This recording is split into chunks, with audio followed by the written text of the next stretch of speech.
اے اللہ میں شریر جنوں اور جنیوں سے تیری پناہ مانگتا ہوں. میرا خیال ہے یہ دعا تو مسجد میں جاتے وقت بھی پڑھنی چاہیے, کیونکہ سب سے بڑے شریر جو ہیں وہ تو مسجد میں بیٹھے ہوئے مولوی من الجنۃ والناس. اللہ کا مانا کہ یہ گمراہ کرنے والے شیاطین جنوں میں سے بھی ہیں, انسانوں میں سے بھی ہیں. مولویوں کو دیکھ کے یہ دعا پڑھنی چاہیے, اللہم انی اعوذ بک من الخبث والخبائث. بالکل. اسمعوا صوت السماء جاء المسيح جاء المسيح.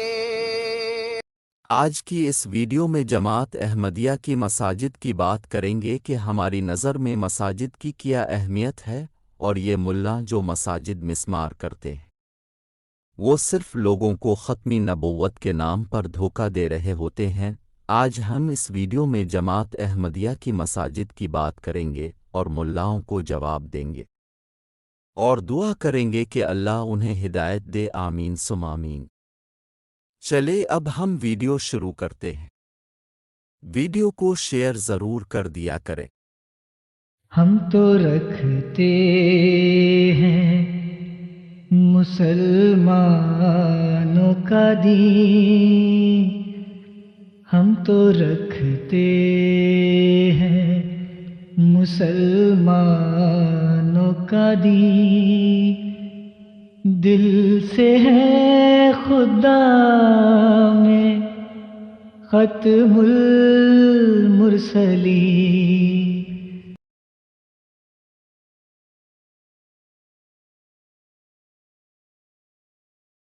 حضرت مسیح موعود علیہ السلام کا یہ ارشاد ہمیں ہمیشہ پیش نظر رکھنا چاہیے کہ جہاں تم جماعت کی ترقی چاہتے ہو وہاں مسجد کی تعمیر کر دو.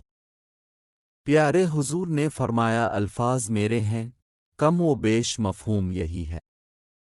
تو اگر اس سوچ کے ساتھ مسجدیں بنائیں گے کہ آج اسلام کا نام روشن کرنے کے لیے اور آج اسلام کا پیغام دنیا میں پھیلانے کے لیے ہم نے ہی قربانیاں کرنی ہیں اور کوشش کرنی ہے, تو اللہ تعالیٰ بھی مدد فرمائے گا, اور ہمیشہ فرماتا ہے, فرماتا رہا ہے, اور اس وجہ سے ہم اللہ تعالیٰ کا قرب پانے والے بھی ہوتے ہیں. اس کے فضل کے نظارے بھی ہم دیکھتے ہیں. اگر یہ دعا کریں گے ربنا تقبل منا البقرہ کہ اے ہمارے رب ہماری طرف سے اسے قبول کر لے جو بھی قربانی کی جا رہی ہے.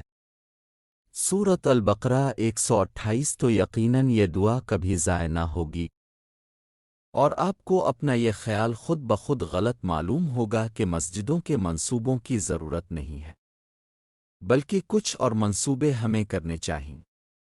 حضرت مسیح موعود علیہ السلام کا یہ فرمانا صرف جوش دلانے کے لیے نہیں تھا, بلکہ ایک درد تھا, ایک تڑپ تھی, ایک خواہش تھی کہ دنیا میں اسلام کا بول بالا کرنے کے لیے اور اسلام کی خوبصورت تعلیم پھیلانے کے لیے مساجد کی تعمیر کی جائے. جب اپنے یہ ارشاد فرمایا, اپنے یہ نہیں فرمایا تھا کہ ہندوستان میں مسجدیں تعمیر نہ کرو یا فلاں علاقے میں نہ کرو, بلکہ ہر جگہ مسجدیں تعمیر کرنے کا اپنے اظہار فرمایا تھا. حالانکہ اس وقت بھی ہندوستان میں مسجدیں بنائی جا رہی تھیں اور آج بھی بنائی جا رہی ہیں, لیکن یہ جو مسجدیں جماعت احمدیہ کے علاوہ کہیں بنائی جاتی ہیں یا موجود ہیں, یہ مسجدیں اس زمانے کے امام کا انکار کرنے والوں کی ہیں اور انکار کرنے والوں کی طرف سے بنائی جا رہی ہیں. تقوی پر بنیاد رکھتے ہوئے نہیں بنائی جا رہی ہوتی. اس بات پر غور فرمائیں, یہاں پر دوسری مساجد کی بات ہو رہی ہے. یہ اس لیے بنائی گئی تھیں, بنائی جا رہی تھیں اور بنائی جا رہی ہیں کہ فلاں فرقے کی مسجد اتنی خوبصورت ہے اور اتنی بڑی ہے, ہم نے بھی اس سے بہتر مسجد بنانی ہے. اور بہت سی مساجد کے اماموں کی ذاتی دلچسپیاں ہیں جن کی وجہ سے مسجدیں بڑی بنائی جاتی ہیں, جن کو مجھے اس وقت چھیڑنے کی ضرورت نہیں. مسجد نبوی میں ہم دیکھتے ہیں مسلمانوں نے مسجد نبوی کی توہین کی اور اتنا شور مچایا, وہ بھی رمضان کے مہینے میں. یہ لوگ احمدی مسلمانوں پر اعتراض کرتے ہیں کہ نعوذ باللہ من ذالک, ہم حضرت محمد صلی اللہ علیہ وسلم سے محبت نہیں کرتے, جبکہ ان کی حالت کو دیکھ کر بندہ افسوس ہی کر سکتا ہے.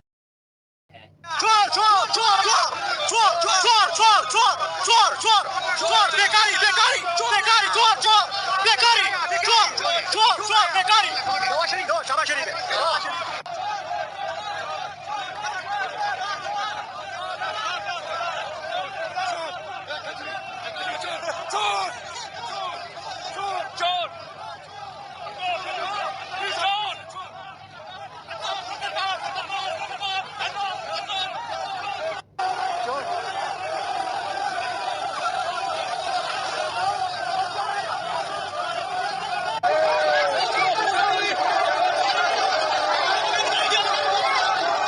لیکن جماعت احمدیہ کی جو مسجد بنتی ہے وہ نہ تو دنیا دکھاوے کے لیے بنتی ہے اور نہ دنیا دکھاوے کے لیے بننی چاہیے، وہ تو قربانیاں کرتے ہوئے قربانیاں کرنے والوں کی طرف سے بنائی جانے والی ہونی چاہیے، اور اس تصور اس دعا کے ساتھ اللہ تعالیٰ کے حضور پیش کی جاتی ہے اور کی جانی چاہیے کہ اے اللہ اسے قبول فرما لے اور ہمیں توفیق دے کہ ہم اس کو آباد کرنے والے بھی ہوں اور ان لوگوں میں شامل ہوں جن کے بارے میں تو فرما چکا ہے کہ یہ آیت جس کی میں نے تلاوت کی ہے کہ اللہ کی مساجد تو وہی آباد کرتا ہے جو اللہ پر ایمان لائے اور یوم آخرت پر ایمان لائے اور پھر اور نماز قائم کرے اور زکوٰۃ دے اور اللہ کے سوا کسی سے خوف نہ کھائے۔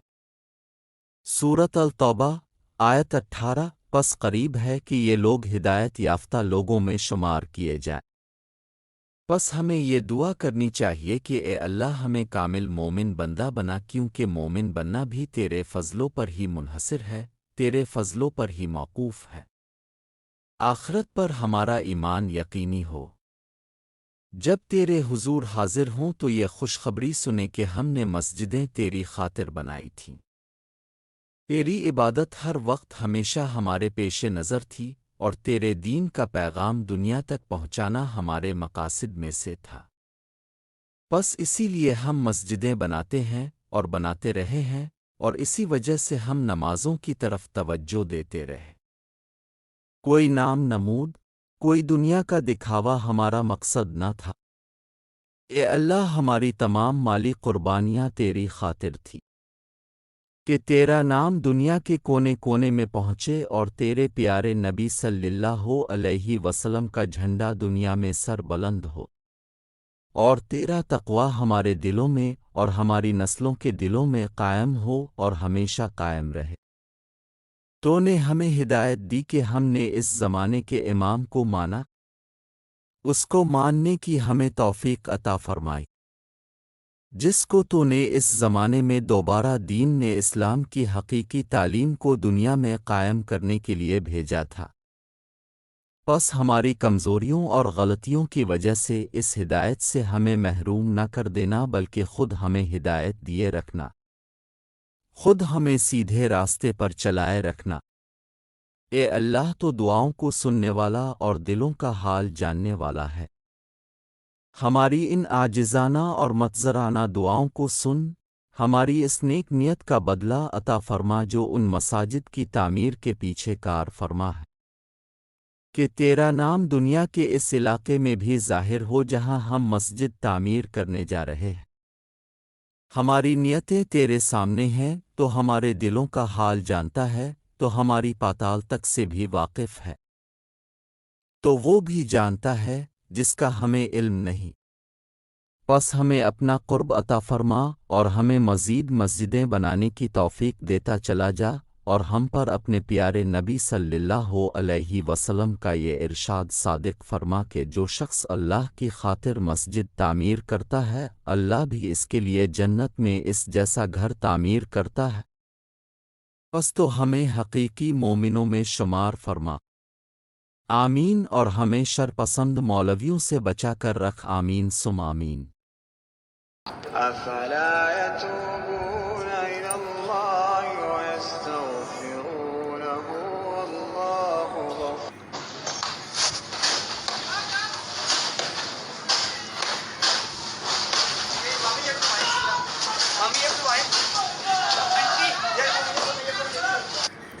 میری امت پر ایسا وقت آئے گا جیسے بنی اسرائیل پر آیا، اور وہ مسلمان یہودیوں سے مماثلت میں ایسے ہوں گے جیسے ایک پاؤں کا جوتا دوسرے پاؤں کے جوتے کے ساتھ والوں میں شامل ہیں۔ ہم پاکستان کی حفاظت کرنے والوں میں اپنی جانیں دی ہیں، ہم نے، ہمارے کئی جرنیل مرے ہیں، شہید ہوئے ہیں پاکستان انڈیا سے لڑتے ہوئے، ہم نے اپنی زندگیاں پاکستان کی خدمت میں گزار دی ہیں۔ تو احمدیوں سمانے کے بدلو، خدا کے لیے یہ جہاں دل کے بدلو، خدا کے لیے یہ